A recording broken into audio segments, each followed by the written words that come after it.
புதுச்சேரியில் போஸ்டர் ஒட்டியதில் ஏற்பட்ட முன்விரோதத்தில் நடிகர் விஜயின் கட்சியினருக்கும் காங்கிரஸ் கட்சியினருக்கும் இடையே மோதல் ஏற்பட்டுள்ளது. நடிகர் விஜயின் கட்சியினர் வீடு புகுந்து தாக்குதல் நடத்தும் சிசிடிவி காட்சிகளும் வெளிவந்துள்ளன.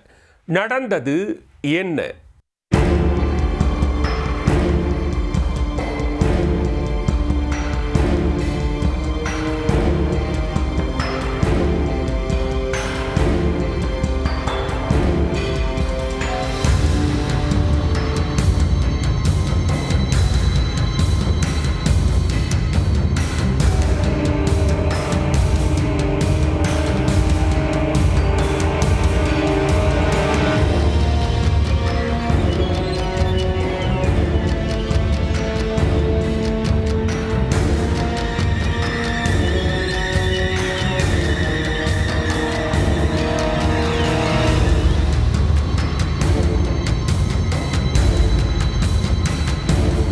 புதுச்சேரி பூமியான்பேட்டை மாரியம்மன் கோயில் தெருவில் வசிக்கும் சிவபெருமாள் என்பவரின் மகன்கள் சிவபிரகாஷ் மற்றும் சூரியமூர்த்தி.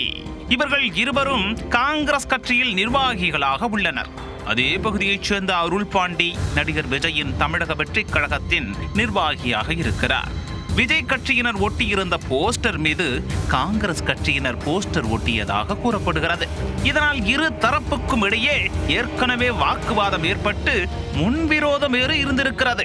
இந்த நிலையில் காங்கிரஸ் கட்சி சார்பில் நலத்திட்ட உதவிகள் வழங்குவதாக சொல்லி ஊர் முழுவதும் போஸ்டர்கள் ஒட்டப்பட்டுள்ளன.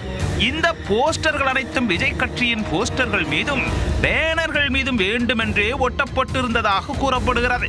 இதனால் ஆத்திரமடைந்த விஜய் கட்சியின் நிர்வாகிகளான அருள் பாண்டி, அருள்குமார், அவரது ஆதரவாளர்கள் சாரங்கவாணி, முரளி, சஞ்சய், ரவி, ஷர்வின், கணேஷ் உள்ளிட்டோர் சிவபிரகாஷ் வீட்டுக்கு சென்றிருக்கிறார்கள். அப்போது சிவபிரகாஷ் வீட்டில் இல்லாத நிலையில் அவரது தம்பி சூரியமூர்த்தியையும் தந்தை சிவபெருமாளையும் சரமாரியாக தாக்கி அங்கிருந்த பொருட்களை எல்லாம் சேதப்படுத்தி இருக்கிறார்கள். மேலும் அங்கிருந்த காங்கிரஸ் கட்சியின் கொடிகளை வேறு சாலையில் எடுத்து போட்டு சேதப்படுத்தி அவர்களுக்கு கொலை மிரட்டலும் எடுத்திருக்கின்றனர். இந்த காட்சிகள் அனைத்தும் அங்கு பொருத்தப்பட்டிருந்த சிசிடிவி கேமராவிலும் பதிவாகி இருக்கிறது. தாக்குதலில் பலத்த காயமடைந்த சிவபிரகாஷின் தந்தை சிவபெருமாள் மற்றும் அவரது தம்பி சூரியமூர்த்தி ஆகியோர் கதிர்காமம் அரசு மருத்துவமனையில் அனுமதிக்கப்பட்டிருக்கிறார்கள். இதுகுறித்து ரெட்டியார்பாளையம் காவல் நிலையத்தில் அளித்த புகாரின் பேரில் போலீசார் விசாரணை நடத்தி வருகின்றனர். தாக்குதல் தொடர்பாக அருள் பாண்டி உள்ளிட்ட 10 பேர் மீது வழக்கு பதிவு செய்துள்ள போலீசார் தலைமறைவாக உள்ளவர்களையும் தேடி வருகின்றனர். புதுச்சேரியில் இரு கட்சியினரிடையே மோதல் போக்கு அதிகரித்து வரும் நிலையில் மீண்டும் தாக்குதல் சம்பவங்கள் நடக்க வாய்ப்பிருப்பதாகவும் கூறப்படுகிறது.